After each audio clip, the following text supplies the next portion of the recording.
Ansel Keys studied over 25 populations. Okay, that's a lot of populations. 25 populations. And without exception, their heart disease rate was low. So the ones who ate a low-fat diet in 25 consecutive populations, all of them had a very low rate of heart disease.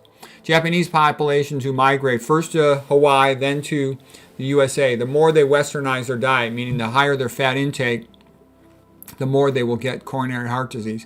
Nathan Pritikin basically says all these so-called degenerative diseases or so-called Western diseases, it's all the same thing. He says they're all prevented or cured by a low-fat diet because they're all caused by a high-fat diet.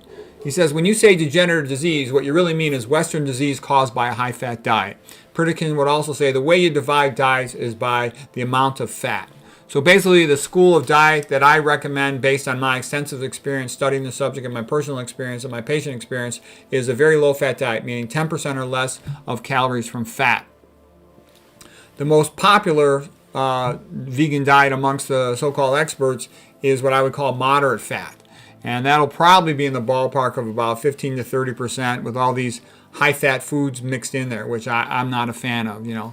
Soy and nuts and seeds and omega-3 and avocados and all this other stuff. I personally think it's best to avoid all that stuff. And then the more animal foods you bring in there, the higher the fat's going to go. And I personally recommend to avoid all that stuff. Okay, let's continue with this paper here. Now this is Nathan Pritikin's work himself in his clinic area, let's say out of Santa Barbara. He had a bunch of patients who had terrible atherosclerotic disease, peripheral vascular disease, PVD.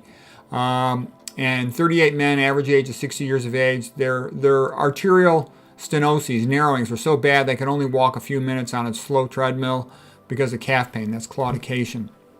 They had coexisting all the usual suspects, obesity, hypertension, diabetes, angina, cerebral ischemia, etc.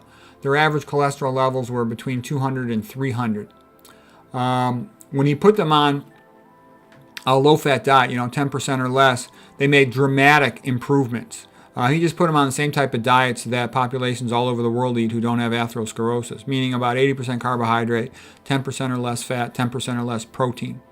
And all whole foods, none of these refined foods. In the first 2 weeks, blood cholesterol dropped an average of 30%. One patient's triglycerides dropped from 360 to 85.